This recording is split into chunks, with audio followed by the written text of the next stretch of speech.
भाग 2 अंक पहला। मुझे लगता है कि मैं ऐसे भद्दे चेहरे वाले किसी को देखने की हिम्मत नहीं कर सकता था। एक और आदमी की यूनिफॉर्म इतनी गंदी और पुरानी थी कि उसके आसपास से बदबू आ रही थी। फिर भी इनमें से किसी भी आदमी को जरा भी शर्म नहीं आई, न अपने कपड़े को लेकर, न अपने चेहरे को लेकर, न अपने कैरेक्टर को लेकर, किसी भी तरह से नहीं। उन दोनों ने कभी सोचा भी नहीं था कि उन्हें नफरत की नज़र से देखा जाएगा। अगर उन्होंने ऐसा भी सोचा भी होता तो उन्हें कोई दिक्कत नहीं होती, जब तक कि उनके सीनियर उन्हें इस तरह से न देखे।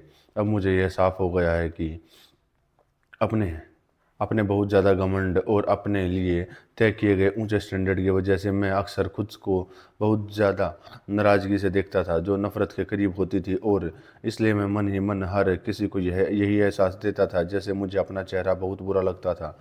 मुझे वह घिनौना लगता था और मुझे यह भी शक था कि मेरे हाव भाव में कुछ कमी है। मुझे मुझे मेरा चेहरा बहुत बुरा लगता था, मुझे घिनौना लगता था, मुझे यह भी शक था कि मेरे हाव भाव में कुछ कमी है। इसलिए हर दिन जब मैं ऑफिस जाता था तो मैं जितना हो सके आज़ादी से पेश आने की कोशिश करता था और एक ऊंचा चेहरा बनाने की कोशिश करता था, ताकि मुझ पर बुरा होने का शक न हो। मेरा चेहरा भले ही बदसूरत हो, मैंने सोचा, लेकिन यह ऊंचा, एक्सप्रेसिव और सबसे बढ़कर बहुत ज़्यादा इंटेलिजेंट होना चाहिए। लेकिन मुझे पक्का और दर्दनाक रूप से यकीन था कि मेरे चेहरे पर कभी कभी वे खूबियाँ दिखाना नामुमकिन था। और सबसे बुरी बात यह थी कि मुझे वह सच में बेवकूफ़ी भरा लगता था। और अगर मैं इंटेलिजेंट दिख पाता तो मुझे काफ़ी खुशी होती। असल में अगर मेरा चेहरा बहुत ज़्यादा इंटेलिजेंट लगता तो मैं नीचे नीचे दिखने को बर्दाश्त कर लेता। हाँ, मैं अपने सभी साथी क्लर्कों से नफरत करता था और मैं उन सब से नफरत करता था। फिर भी उसी समय मैं उनसे डरता भी था। असल में कभी कभी ऐसा होता था कि मैं उन्हें खुद से ज़्यादा समझता था। अचानक ऐसा हुआ कि मैं कभी उनसे नफरत करता था तो कभी उनसे उन्हें खुद से बेहतर समझता था। एक अच्छा और सभ्य इंसान अपने लिए बहुत ऊंचे स्टैंडर्ड तय किए बिना और कुछ खास मौक़ों पर खुद से नफरत किए बिना घमंडी नहीं हो सकता। लेकिन चाहे मैं उनसे नफरत करता था या उन्हें बेहतर समझता था, मैं लगभग हर बार किसी से मिलते समय अपनी नज़रें झुका लेता था। मैंने यह भी एक्सपेरिमेंट किया था कि क्या मैं किसी ऐसे इंसान का सामना कर सकता हूँ जो मुझे देख रहा हो, और मैं हमेशा सबसे पहले अपनी नज़रें झुका लेता था। इससे मेरा ध्यान भटक जाता था, मुझे मजाकिया दिखने से भी डर लगता था, और इसलिए बाहर की हर चीज़ में पारंपरिक चीज़ों के लिए एक गुलाम जैसा जुनून था। मुझे आम ड्रे में पढ़ना पसंद था और मुझे अपने अंदर किसी भी तरह की अजीब हरकत से दिल से डर लगता था। लेकिन मैं इसके हिसाब से कैसे जी पाता? मैं बहुत ज़्यादा सेंसिटिव था, जैसा कि हमारी उम्र के एक आदमी को होना चाहिए। वे सब बेवकूफ़ थे और एक दूसरे से इतने मिलते जुलते थे कि जैसे बहुत सारी भेड़ें। शायद ऑफिस में मैं अकेला ऐसा सोचता था कि मैं कायर और गुलाम हूँ, और मुझे ऐसा इसलिए लगता था क्योंकि मैं ज़्यादा डेवलप्ड था। लेकिन ऐसा सिर्फ इसलिए नहीं था कि मुझे ऐसा लगता था, बल्कि सच में ऐसा ही था। मैं कायर और गुलाम था। मैं यह बिना किसी शर्म के कह रहा हूँ। हमारे ज़माने का हर अच्छा आदमी कायर और गुलाम होता है, यह उसकी नॉर्मल हालत है।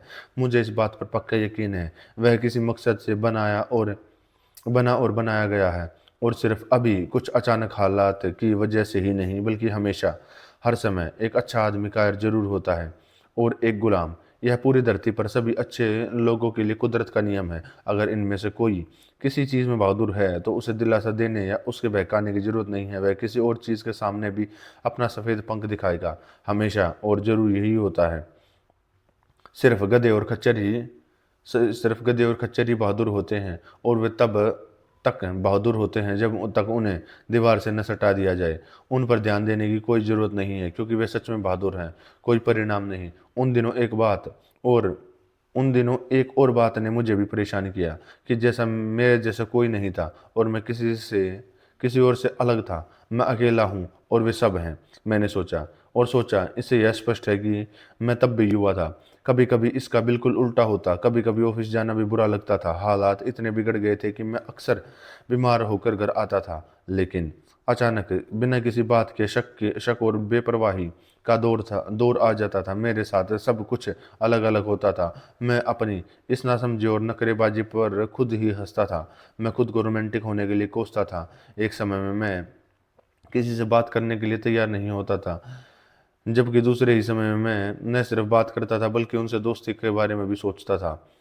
मेरी सारी नखरेबाजी अचानक बिना किसी वजह के गायब हो जाएगी। कौन जानता है, शायद मुझ में यह कभी ही थी ही नहीं और यह बस किताबों से निकल गई थी। मैंने अभी तक इस सवाल का फैसला नहीं किया है। एक समय में मैं उनसे काफ़ी दोस्ती कर चुका था और उनके घर जाता था, प्रेफरेंस खेलता था, वोडका पीता था, प्रमोशन की बातें करता था। लेकिन यहाँ मैं एक बात से भटकना चाहता हूँ।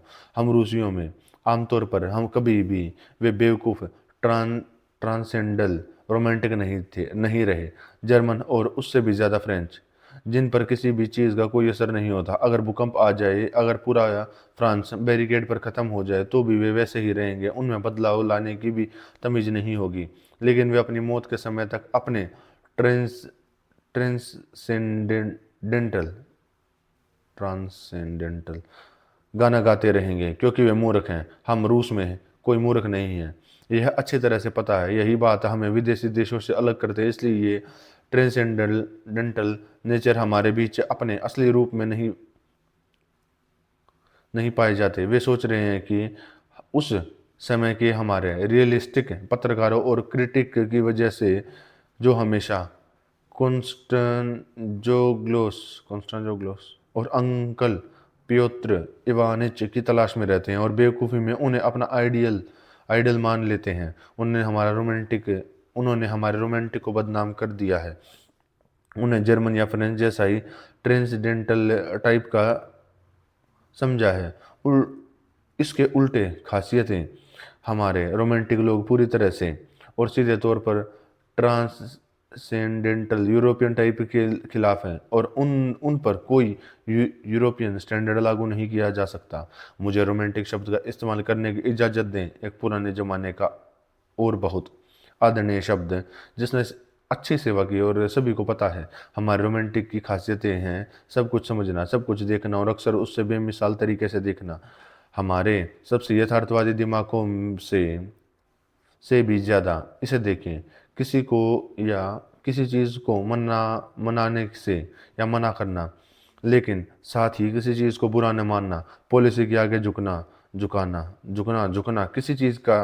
किसी काम की चीज़, जैसे सरकारी खर्च पर बिना किराए के घर, पेंशन, सजावट को सभी कभी नज़रअंदाज नहीं करना। सारे जोश और डेर, सारी कविताओं के बीच भी उस चीज़ पर नज़र रखना और साथ ही अपनी मौत तक अपने अंदर की शानदार और खूबसूरत चीज़ को बचा कर रखना। खुद को भी वैसे किसी कीमत गहने की तरह बचा कर रखना जो रूई में लिपटा हो। अगर सिर्फ शानदार और खूबसूरत चीज़ों के फ़ायदे के लिए हमारा रोमांटिक वह बहुत बड़ा आदमी है और हमारे सभी बदमाशों से बड़ा बदमाश है।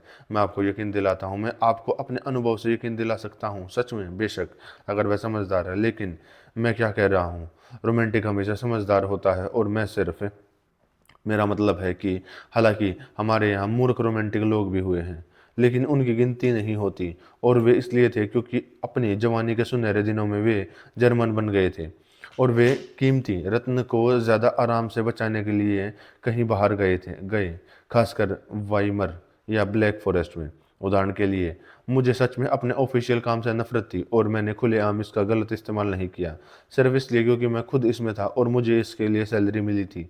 वैसे ध्यान दें, मैंने खुलेआम इसका गलत इस्तेमाल नहीं किया। हमारा रोमांटिक तो पागल हो जाना ही चाहता है, लेकिन ऐसा बहुत कम होता है। जब तक उसका कोई और कैरियर न हो, वह खुलेआम गाली गलौज करने और उससे कभी बाहर नहीं निकाला जाता। ज़्यादा से ज़्यादा अगर वह बहुत पागल हो जाए तो वे उसे स्पेन का राजा कहकर पागल खाने में ले जाएंगे। लेकिन रूस में सिर्फ पतले गोरे लोग ही पागल हो जाते हैं। अनगिनत रोमांटिक पागल हो जाते हैं बाद में जीवन में सेवा में काफ़ी रैंक तक पहुँचे। कई तरह का होना कमाल की बात है और उनमें सबसे अलग अलग एहसासों को समझने की क्या काबिलियत है। मुझे उन दिनों भी इस बात की तसल्ली मिलती थी और अब भी मेरी यही राय है। इसलिए हमारे बीच इतने सारे बड़े नेचर वाले लोग हैं जो बहुत ज़्यादा गिरावट में अपने आइडियल नहीं खोते और भले ही वे अपने आइडियल के लिए कभी उंगली नहीं उठाते, भले ही वे पक्के चोर हों और बदमाश होते हुए भी वे अपने पहले आदर्श को आंसू बहाते हुए संजोते हैं और दिल से बहुत ईमानदार होते हैं। हाँ, यह सिर्फ हम में से ही है। कि सबसे ज़्यादा सुधारने वाला बदमाश भी दिल से पूरी तरह और बहुत ईमानदार हो सकता है। बिना बदमाश बने रहने के मैं दोहराता हूँ, हमारे रोमांटिक लोग अक्सर इतने माहिर बदमाश बन जाते हैं। मैं बदमाश शब्द प्यार से इस्तेमाल करता हूँ। अचानक असलियत और प्रैक्टिकल ज्ञान की ऐसी समझ दिखाते हैं कि उनके हैरान बड़े और आम लोग सिर्फ हैरान हो रह जाते हैं।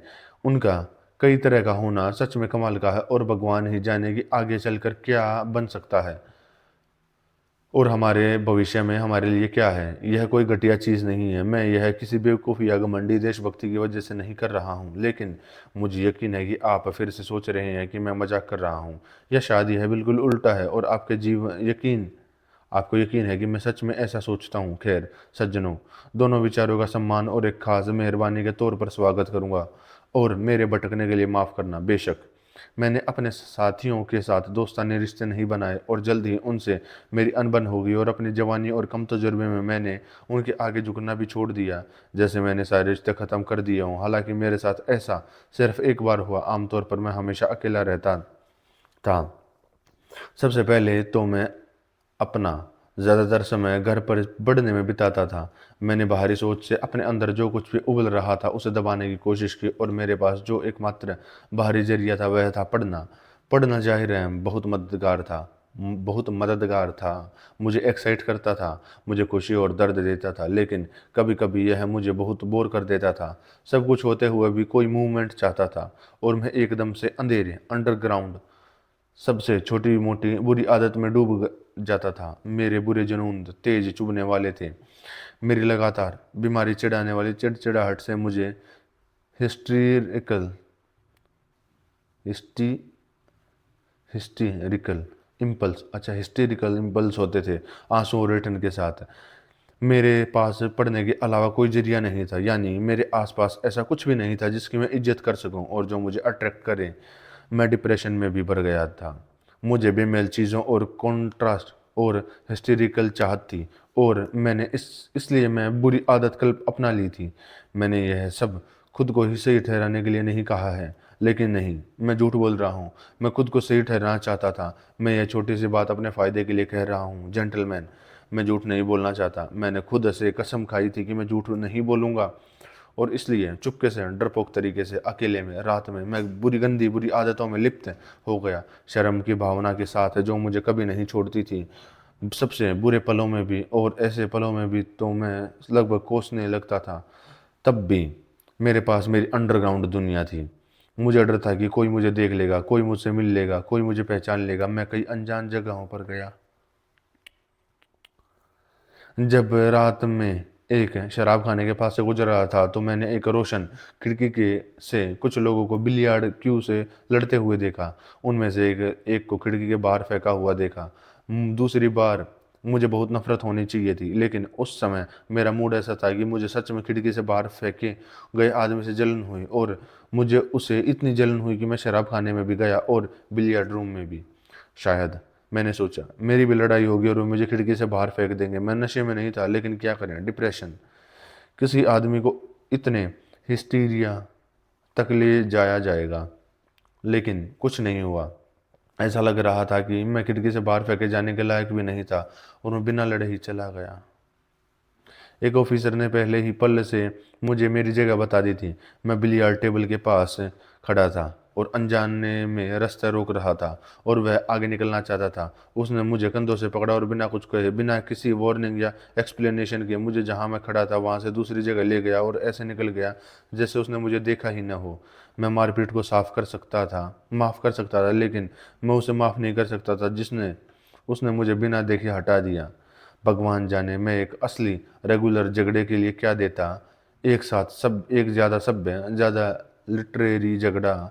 यूँ कहें तो मेरे साथ मक्खी जैसा बर्ताव किया गया था। एक ऑफिसर 6 फुट से ज़्यादा लंबा था, जबकि मैं एक दुबला पतला छोटा सा आदमी था। लेकिन झगड़ा मेरे हाथ में था। मुझे बस विरोध करना था और मुझे पक्का खिड़की से बाहर फेंक देते, लेकिन मैंने अपना मन बदल लिया और नाराज़गी से पीछे हटना बेहतर समझा। मैं शराब खाने से सीधा घर निकला, उलझन में और परेशान। और अगली रात मैं सिर्फ से उन्हीं गंदे इरादों के साथ बाहर निकला पहले भी ज़्यादा चुपके से बेइज्जत और दुखी होकर, मानो मेरी आंखों में आंसू थे, लेकिन फिर भी मैं फिर से बाहर गया। लेकिन यह मत सोचो कि यह कायरता थी। मुझे ऑफिसर से दूर जाने पर मजबूर किया गया। मैं दिल से कभी कायर नहीं था, हालांकि मैं हमेशा एक्शन में कायर रहा हूँ। हंसने में जल्दी मत करो, मैं तुम्हें यकीन दिलाता हूँ कि मैं यह सब समझा सकता हूँ। ओह काश वह ऑफिसर उन लोगों में से होता जो लड़ाई के लिए मान जाते, लेकिन नहीं, वह उनमें से था। अफसोस बहुत पहले ख़त्म हो चुके हैं, जो इशारों से लड़ना पसंद करते थे, या गोल के लेफ्टिनेंट पिरोगो की तरह पुलिस से अपील करते थे। वे लड़ाई नहीं करते थे, वे वैसे भी मेरे जैसे आम आदमी के साथ लड़ाई की पूरी तरह से गलत तरीका मानते थे, और वे लड़ाई को पूरी तरह से नामुमकिन, कुछ आज़ाद सोच वाला और फ्रेंच। लेकिन वे धमकाने के लिए काफ़ी तैयार रहते थे, खासकर जब वे 6 फुट से ज़्यादा लंबे होते थे। मैं डरपोकपन से नहीं, बल्कि बहुत ज़्यादा घमंड से भागा था। मुझे उसके 6 फुट लंबे होने का डर ही नहीं था, न ही जोरदार पिटाई और खिड़की से बाहर फेंक दिए जाने का। मैं आपको यकीन दिलाता हूँ कि मुझ में काफ़ी हिम्मत होनी चाहिए थी, लेकिन मुझ में नैतिक हिम्मत नहीं थी। मुझे यह डर इस बात का था कि वहाँ मौजूद हर कोई बदतमीज मार्कर से लेकर चिकना कॉलर पहने हुए सबसे छोटे बदबूदार पिंपल वाले कलर तक मेरा मजाक उड़ाएगा। जब मैं विरोध करना शुरू करूंगा और उनसे साहित्यिक भाषा में बात करूंगा, तो वे मुझे समझ नहीं पाएंगे, क्योंकि इज्जत के बारे में नहीं, बल्कि इज्जत के पॉइंट के बारे में कोई हमारे बीच साहित्यिक भाषा के अलावा वो बात नहीं कर सकता। आप आम भाषा में पॉइंट ऑफ ऑनर का जिक्र नहीं कर सकते। मुझे पूरा यकीन था, मेरे सारे रोमांस के बावजूद, असलियत का एहसास, कि वे सब बस हंस हंस कर लोटपोट हो जाएंगे, और ऑफिसर मुझे सिर्फ पीटेगा नहीं, यानी बिना मेरी बेइज्जती किए, बल्कि पक्का अपने घुटने से मेरी पीठ पर मारेगा, बिलियर्ड टेबल पर लात मारेगा, और तभी शायद दया करके मुझे खिड़की से बाहर फेंक देगा। बेशक यह छोटी मोटी घटना मेरे साथ ऐसे ही ख़त्म नहीं हो सकती थी। मैं उस ऑफिसर से बाद में अक्सर सड़क पर मिलता था और उसे बहुत ध्यान से देखा। मुझे पक्का नहीं पता कि उसने मुझे पहचाना या नहीं। मुझे नहीं लगता कि मैं कुछ निशानियों से अंदाज़ा लगा सकता हूँ, लेकिन मैंने उसे नफ़रत से देखा, और ऐसा ही चलता रहा कई सालों तक। सालों के साथ मेरी नाराज़गी और भी गहरी होती चली गई। पहले तो मैंने इस अफ़सर के बारे में चुपके से पूछताछ की। मेरे लिए ऐसा करना मुश्किल था, क्योंकि मैं किसी को नहीं जानता था। लेकिन एक दिन मैंने सड़क पर किसी को उसका सरनेम चिल्लाते हुए सुना। जब मैं कुछ दूरी पर उसका पीछा कर रहा था, जैसे मैं उसे बंधा हुआ हूँ, और इस तरह मुझे उसका सरनेम पता चला, और मैं उसके फ्लैट तक उसके पीछे पीछे भागा, पीछे पीछे गया, और 10 कोपेक में दरबन से पता लगाया कि वह कहाँ रहता है, किस मंजिल पर रहता, अकेला रहता है या दूसरों के साथ, वगैरह वगैरह।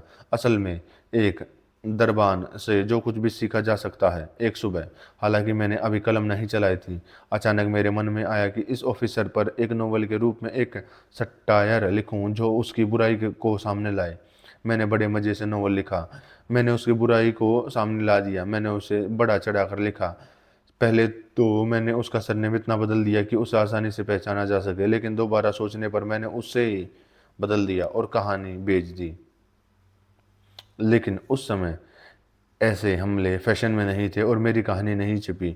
यह मेरे लिए बहुत परेशानी की बात थी। कभी कभी मेरा गुस्सा सच में घुट जाता था।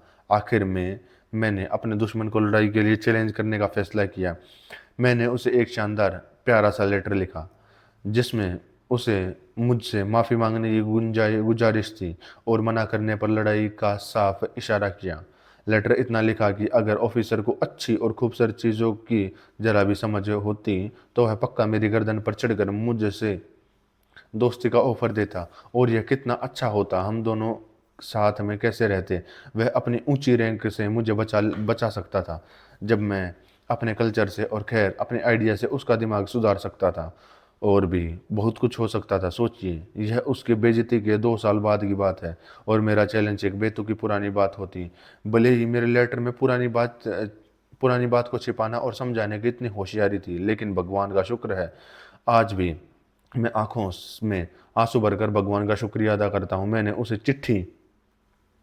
वह चिट्ठी नहीं भेजी। जब मैं सोचता हूँ कि अगर मैंने उसे भेज दिया होता तो क्या होता, तो मेरी पीठ में ठंडक दौड़ जाती है।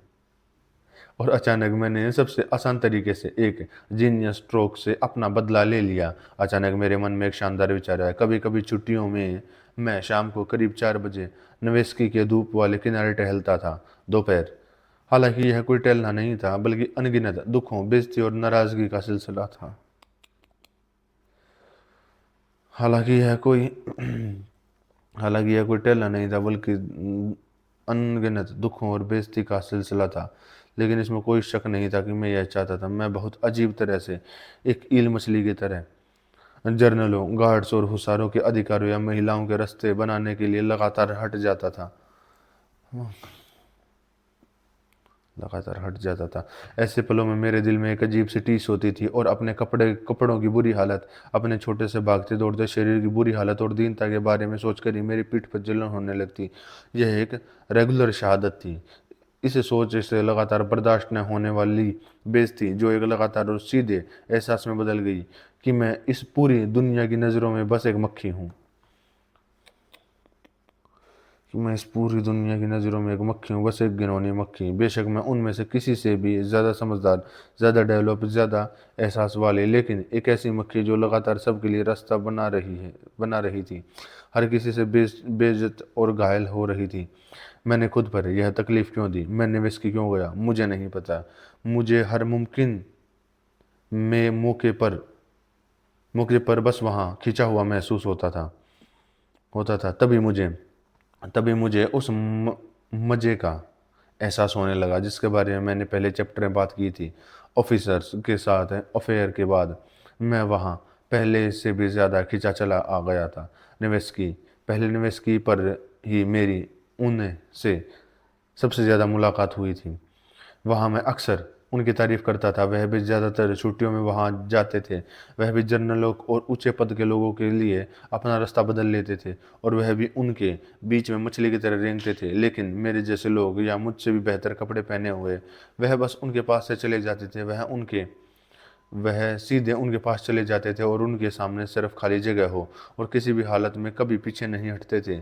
उन्हें देखकर मुझे अपनी नाराज़गी पर गर्व होता था, और हमेशा नाराज़गी से उनके लिए रास्ता बना लेता था। मुझे इस बात से चिढ़ होती थी कि मैं सड़क पर एक लेवल पर नहीं हो सकता था उसके साथ कदम मिलाकर टहलना चलना। तुम्हें हमेशा अब सबसे पहले हटना ही क्यों पड़ता है? मैं गुस्से में खुद से पूछता रहता था। कभी कभी सुबह 3 बजे उठ जाता था। तुम ही क्यों हो, वह क्यों नहीं? इसके बारे में कोई नियम नहीं है, कोई लिखा हुआ कानून नहीं है। रास्ता बराबर हो कि आमतौर पर अच्छे लोगों के मिलने पर होता है। वह आधा रास्ता आगे बढ़े और आप आधे रास्ते आगे बढ़े। आप आपसी सम्मान के साथ आगे बढ़े। लेकिन ऐसा कभी नहीं हुआ, और मैं हमेशा एक तरफ हट जाता था, जबकि उसे पता भी नहीं चलता था कि मैं उसके रास्ता बना रही हूँ। और देखो, मेरे मन में एक अच्छा आइडिया आया। मैंने सोचा, अगर क्या होगा अगर मैं उससे मिलूं और एक तरफ न हटूं? क्या होगा अगर मैं जानबूझकर एक तरफ न हटूं, भले ही मैं उससे टकरा जाऊं? कैसा रहेगा? यह एक हिम्मत वाला आइडिया है। इस बात ने मुझ पर ऐसा कब्जा कर लिया कि मुझे चैन नहीं मिला। मैं लगातार इसके बारे में डरावने सपने देख रहा था, और मैं जानबूझकर निवेश ज़्यादा बार जाने लगा, ताकि जब मैं यह करूं तो इसे कैसे करूंगा और इसकी और साफ कल्पना कर सकूं। मैं बहुत खुश था। इस यह इरादा मुझे ज़्यादा से प्रैक्टिकल लगा और मुमकिन लगा। बेशक मैं उसे सच में धक्का नहीं दूंगा। मैंने सोचा, खुशी में पहले से ही ज़्यादा अच्छा महसूस कर रहा हूँ। मैं बस एक तरफ नहीं हटूंगा, उसे टकरा जाऊंगा, बहुत ज़ोर से नहीं, बस एक दूसरे को कंधे से लगाऊंगा, बस जितना शराफत इजाज़त दे। मैं उसे उतना ही धक्का दूंगा जितना वह मुझे देता। आखिरकार मैंने पूरी तरह से मन बना लिया है, लेकिन मेरी तैयारियों में बहुत समय लगा। शुरू में जब मैं अपना प्लान करूंगा तो मुझे ज़्यादा अच्छा दिखना होगा, और इसलिए मुझे अपने गेटअप के बारे में सोचना पड़ा। इमरजेंसी में, जैसे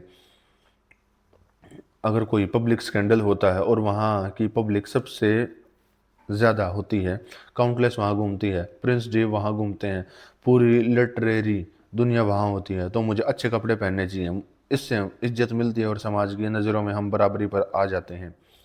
इस मकसद पर मैंने अपनी सैलरी का कुछ हिस्सा एडवांस में मांगा, और चुरकिन से एक जोड़ी काले दस्ताने और एक अच्छी टोपी खरीदी। काले दस्ताने मुझे ज़्यादा अच्छे लगे। नींबू रंग वाले, जिनके बारे में मैंने पहले सोचा था, उनसे ज़्यादा और बोनटोन थे। रंग बहुत भड़कीला है, ऐसा लगता है जैसे कोई खास दिखाने की कोशिश कर रहा हो। और मैंने नींबू रंग वाले नहीं लिए।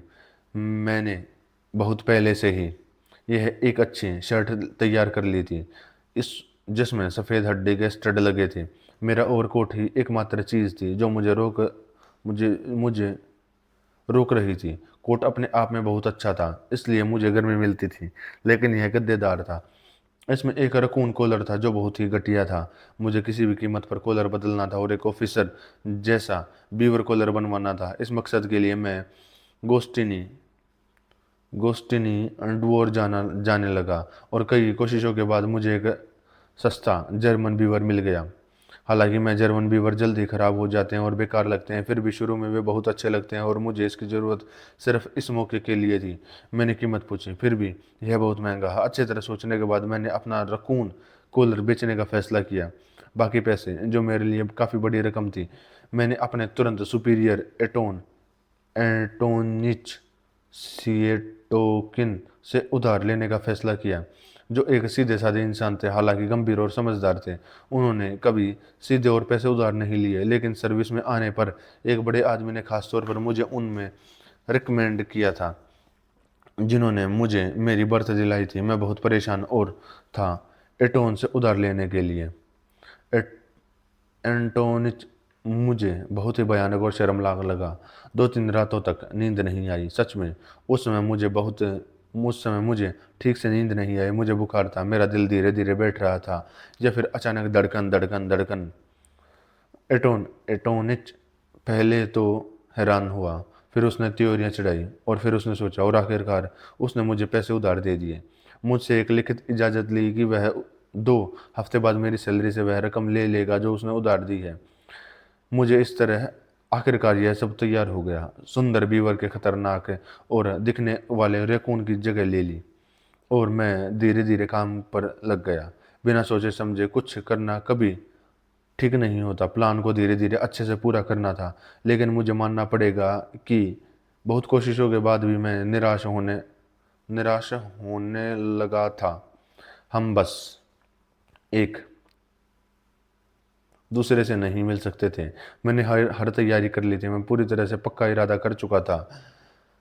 ऐसा लग रहा था कि हम सीधे एक दूसरे से मिल लेंगे, और इससे पहले कि मुझे पता चलता कि मैं क्या कर रहा हूँ, मैं फिर से उसके लिए एक तरफ हट गया, और वह मुझे देखे बिना ही निकल गया। उसके पास जाते हुए मैंने प्रार्थना की कि भगवान मुझे पक्का इरादा दे। एक बार मैंने पूरी तरह से मन बना लिया था, लेकिन आखिर में मैं लड़खड़ा गया और उसके पैरों में गिर पड़ा। क्योंकि आखिरी पल में जब मैं उससे 6 इंच दूर था, तो मेरी हिम्मत जवाब दे गई। वह बहुत शांति से मेरे ऊपर से गुजरा, जबकि मैं एक तरफ से गेंद की तरह उड़ रहा था। उस रात मैं सिर्फ बीमार हो गया, बुखार और बेहोशी में, और अचानक वह बहुत खुशी से ख़त्म हुआ। पिछली रात मैंने मन बना लिया था कि मैं अपना खतरनाक प्लान पूरा नहीं करूंगा और सब कुछ छोड़ दूंगा, और इसी मकसद से मैं आखिरी बार निवेश की गया, यह बस देखने के लिए कि मैं सब कुछ कैसे छोड़ता हूँ। अचानक अपने दुश्मन से 3 कदम दूर मैंने अचानक मन बना लिया और अपनी आंखें बंद कर ली, और हम पूरी ताकत से कंधा मिलाकर एक दूसरे के सामने दौड़ पड़े। मैं 1 इंच भी नहीं हिला, और उससे बिल्कुल बराबरी पर निकल गया। उसने इधर उधर देखा भी नहीं, और ऐसा दिखाया कि जैसे उसे पता ही न हो, लेकिन वह सिर्फ दिखावा कर रहा था। मुझे इस बात पर यकीन है कि मुझे आज भी इस बात का यकीन है, बेशक मुझे इसका सबसे बुरा नतीजा मिला, वह ज़्यादा ताकतवर था, लेकिन बात यह नहीं थी। बात यह थी कि मैंने अपना मकसद हासिल कर लिया था। मैंने अपनी इज्जत बनाए रखी थी। मैंने एक कदम भी पीछे नहीं हटा था, और खुद को सबके सामने उसके बराबर कर लिया था। मैं घर लौटा तो मुझे लगा कि मैंने हर चीज़ का पूरा बदला ले लिया है। मैं बहुत खुश था, मैं जीत गया था, और मैंने इटालियन गाने गाए। बेशक मैं आपको यह नहीं बताऊंगा कि मैं 3 दिन बाद मेरे साथ क्या हुआ। अगर आपने मेरा पहला चैप्टर पढ़ा है तो आप खुद अंदाज़ा लगा सकते हैं। इस ऑफिसर का बाद में ट्रांसफ़र हो गया, मैंने उसे अब नहीं देखा है। 14 साल हो गए हैं। वह प्यारा लड़का क्या कर रहा है? वह किसके ऊपर चल रहा है?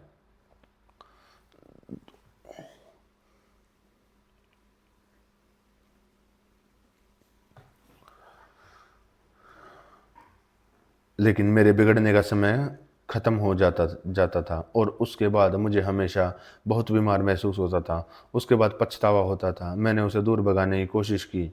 मुझे बहुत बीमार महसूस होता था। धीरे-धीरे मुझे उसकी भी आदत हो गई।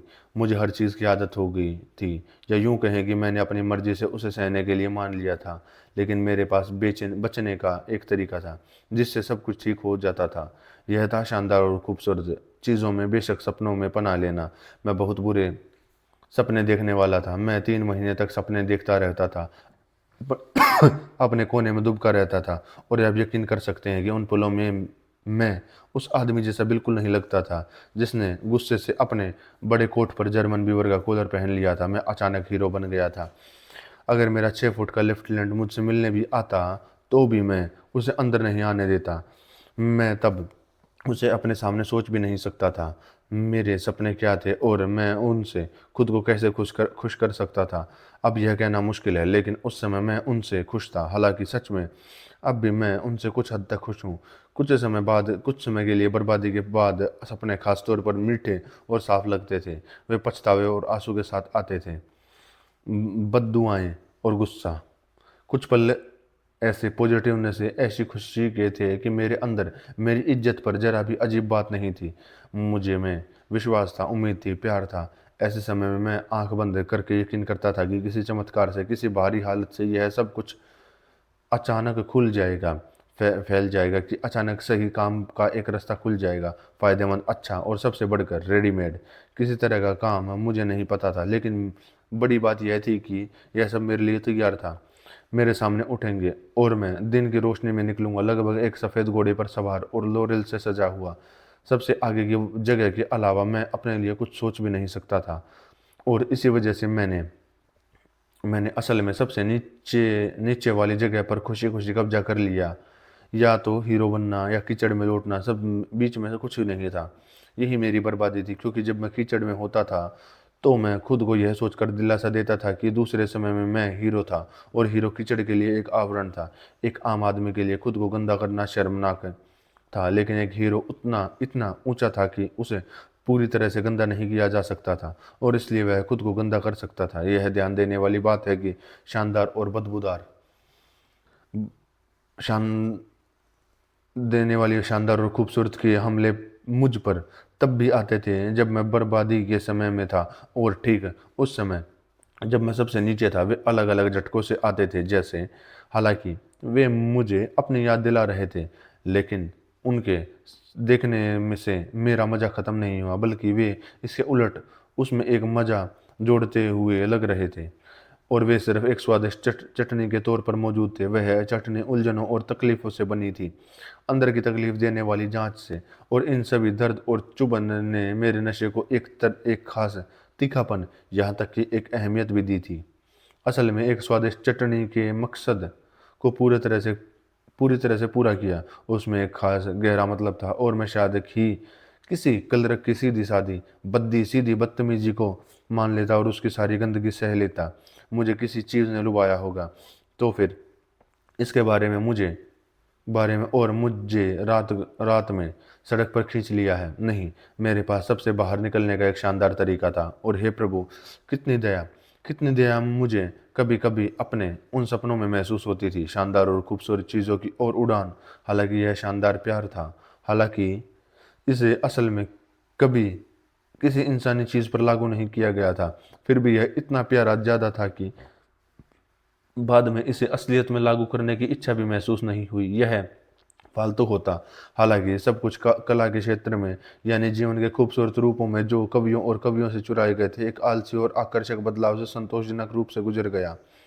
मैं नॉवलिस्ट था, और हर तरह की ज़रूरतों और इस्तेमाल के हिसाब से डल गया था। जैसे मैं सबसे जीत गया था। बेशक हर कोई धूल और राख में था, और मुझे अचानक अपनी बड़ाई माननी पड़ी, और मैंने उन सब को माफ़ कर दिया। मैं एक कवि और एक शानदार जेंटलमैन था। मुझे प्यार हो गया है। मैं अनगिनत लाखों लोगों के पास आया और तुरंत उन्हें इंसानियत के लिए समर्पित कर दिया, और साथ ही मैंने सभी लोगों के सामने अपने शर्मनाक कामों को कबूल किया, जो बेशक सिर्फ शर्मनाक नहीं थे, बल्कि उनमें बहुत कुछ ऐसा था जो शानदार और सुंदर था, कुछ मैनफ्रेड स्टाइल में। सब मुझे चूमेंगे और रोएंगे। अगर वे ऐसा नहीं करते तो कितने बेवकूफ़ होंगे। जबकि मैं नंगे पैर और भूखा रहकर नए आइडिया बताता और कट्टरपंथियों के खिलाफ ऑस्टरलिट ऑस्टरलिट्स में जीत की लड़ाई कर लड़ता था। फिर बैंड मार्च बजाएगा, माफ़ी का ऐलान होगा, पोप रोम से ब्राज़ील जाने के लिए मान जाएंगे। फिर लेक कोमो के किनारे विला बोर्गेस में पूरी इटली के लिए एक बोल होगी। इस मकसद के लिए लेक कोमो को रोम के पड़ोस में ट्रांसफ़र कर दिया जाएगा। फिर झाड़ियों में एक सीन आएगा और इसी तरह से और इस तरह, जैसे कि तुम्हें इस बारे में सब कुछ पता ही नहीं था। तुम कहोगे कि इतने सारे आंसुओं और गुस्से के बाद जो मैंने खुद कबूल किया है, यह सब पब्लिक से घसीटना घसीटना घटिया और घटिया है। लेकिन यह घटिया क्यों है?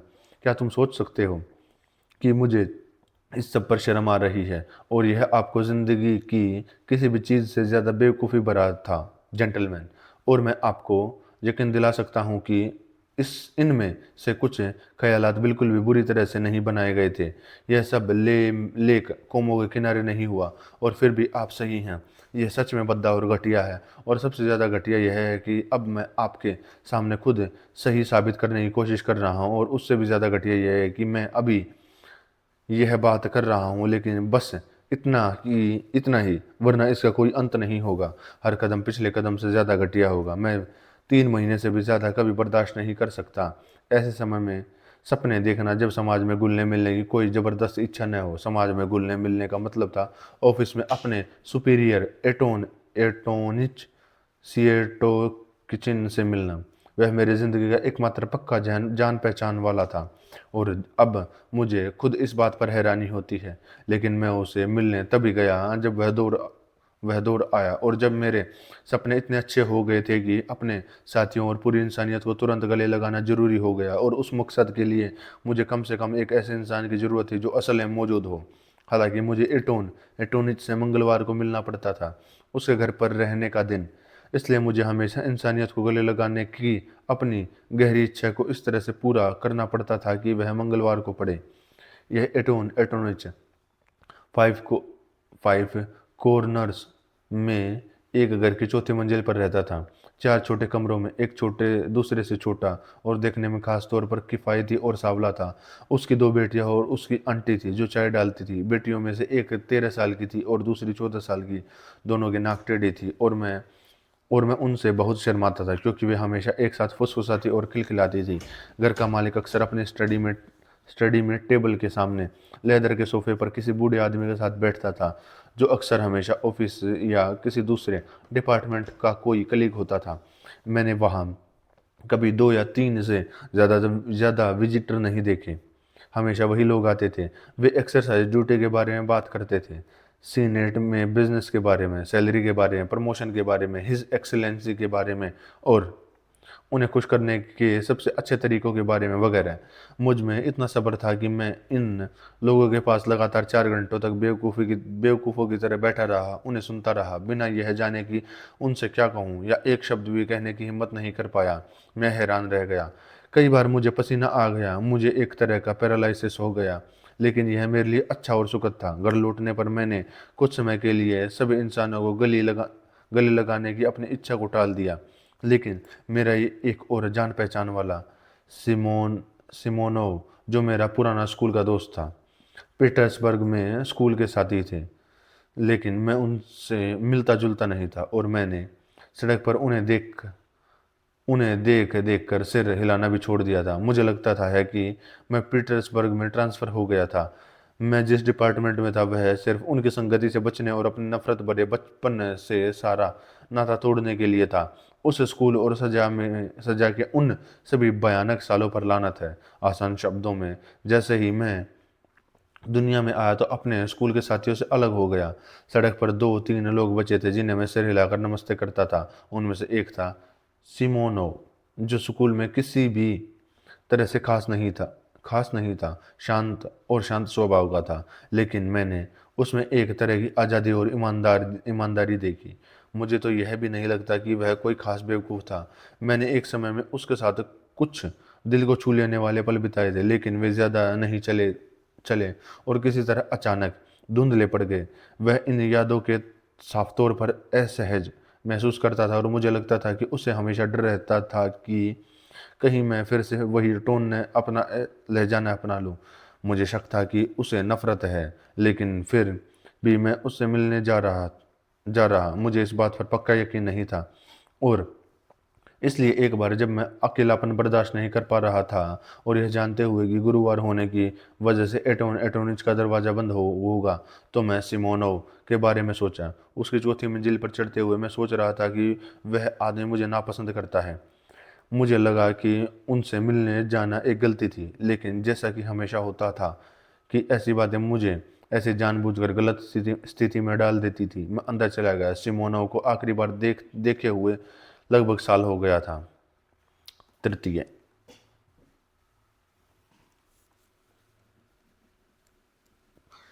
तीन।